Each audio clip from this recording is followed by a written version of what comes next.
함께 기도하겠습니다. 사랑의 주님, 오늘도 새날 주셔서 감사합니다.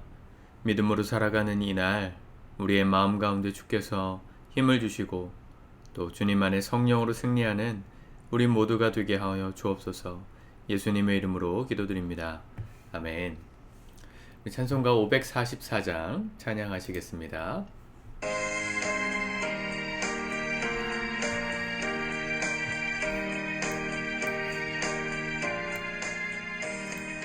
울어도 못하네 눈물 많이 흘려도 겁을 없게 못하고 죄를 씻지 못하니 울어도 못하네 십자가에 달려서 예수 고난 당했네 나를 구원하시리 예수밖에 없네 힘써도 못하네 말과 뜻과 행실이 깨끗하고 착해도 다시 나게 못하니 힘써도 못하네 십자가에 달려서 예수 고난 당했네 나를 구원하시리 예수밖에 없네 참아도 못하네 알 수 없는 죄인이 흉한 죄에 빠져서 어찌하니 죽을까 참아도 못하네 십자가에 달려서 예수 고난 당했네 나를 구원하시리 예수밖에 없네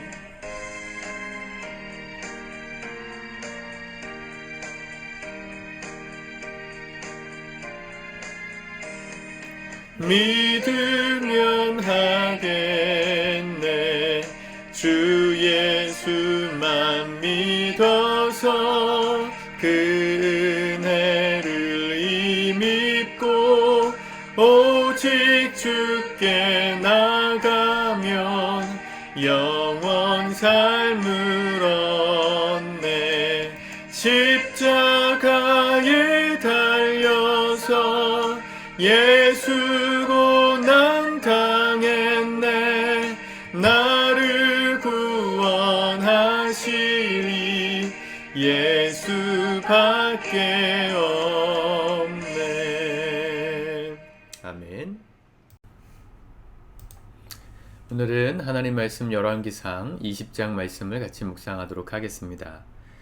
오늘 1절부터 보면 아람의 벤하닷 왕이 그의 군대를 다 모으니 왕 32명이 그와 함께 있고 또 말과 병거들이 있더라. 이에 올라가서 사마리아를 에워싸고 그곳을 치며 이 아람은 지금의 시리아입니다. 시리아는 지금 이스라엘 진영 북쪽에 딱 접경에 있는 나라이죠. 시리아 난민 사태로 굉장히 전 세계에 많이 알려져 있는 나라.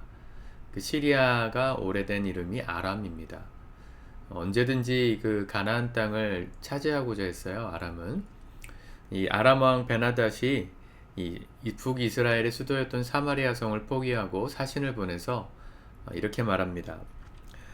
3절 내 은금은 내 것이요 내 아내들과 내 자녀들의 아름다운 것도 내 것이니라 하매 이스라엘 왕이 대답하여 말하기를 내 주 왕이여 왕의 말씀같이 나와 내 것은 다 왕의 것이니이다 하였더니 자 지금 이스라엘의 왕이 아합입니다. 아합은 아주 정교하고 탁월한 외교술로 태평성대 시대를 열었던 사람이에요. 먹고 사는 거에 문제가 없었던 시대.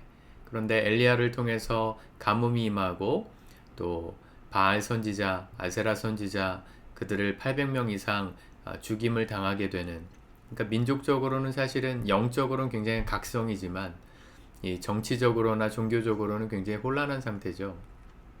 먹거리도 부족해지고 또 사람들이 믿고 있었던 이 종교심, 민심이 혼란스러워지고 있었을 때 이 베나단이 쳐들어온 것입니다. 그런데 그 베나닷에게 아합이 하는 얘기가 뭡니까? 내 주 왕이여, 이렇게 표현하죠.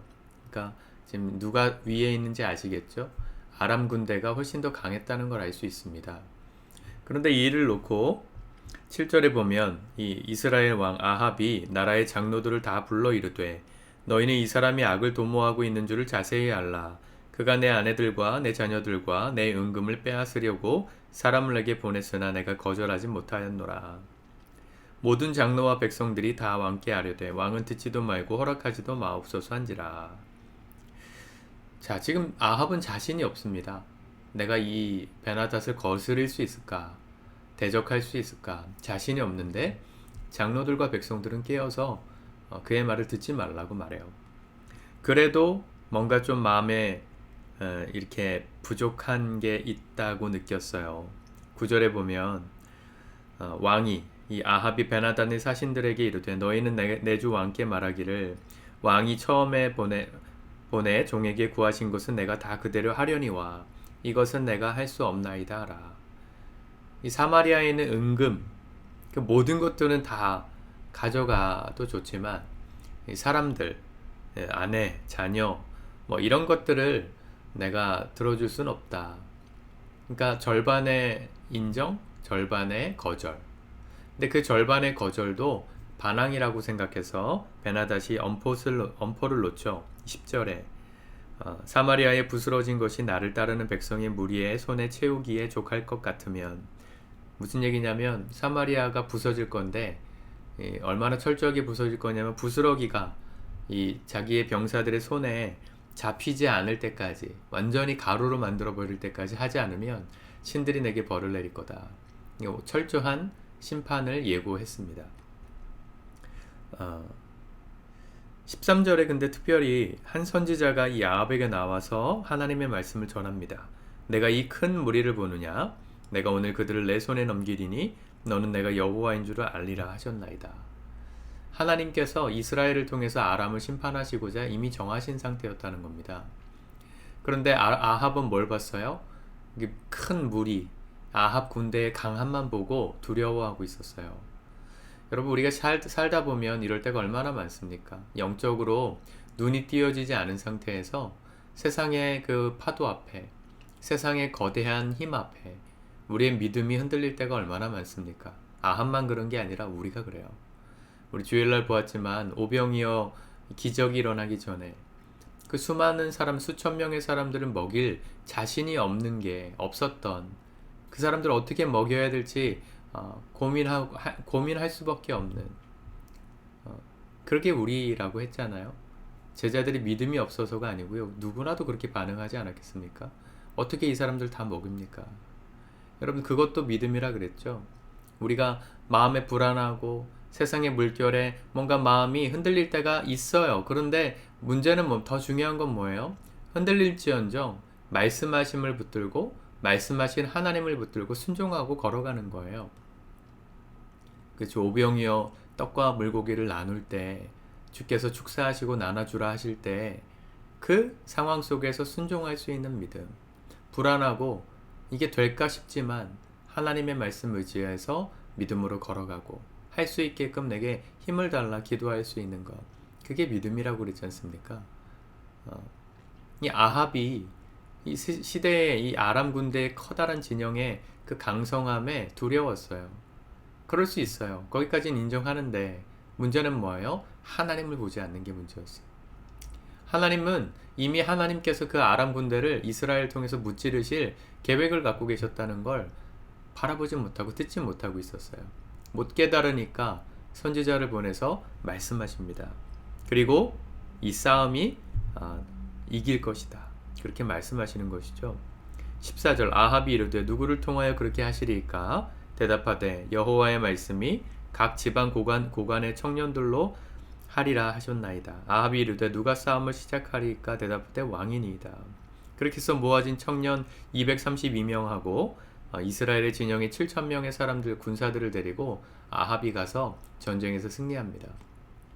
그리고 해가 바뀌어서 재정비를 한 베나닷이 또 쳐들어왔는데 그 사이에 또 준비를 했던 이 선지자의 말을 듣고 미리 준비했던 22절부터 나오죠. 이스라엘 왕에게 나와 이르되 선지자가 왕은 가서 힘을 기르고 왕께서 행할 일을 알고 준비하소서. 해가 바뀌면 아람 왕이 왕을 치러 오리이다. 또 1년 뒤에 올 거니까 미리 준비하시라. 철저하게 준비하고 또 왔는데 또 이겼어요. 그리고 베나닷은 이제 죽은 목숨, 이제 파리 목숨이 된 것입니다. 도간에 든 쥐가 된 것이죠. 그렇게 갇혔습니다. 그렇죠? 아주 큰 승리를 거뒀죠. 29절에 보면 이스라엘 자손이 하루에 아람 보병 10만 명을 죽이고 10만 명이요. 고대 문헌이니까 사실은 과장된 표현일 수도 있지만 지금도 10만 명이면 굉장한 숫자 아닙니까, 여러분? 그렇죠? 하루에 지금 코로나 걸리는 분들이 10만 명이 넘잖아요.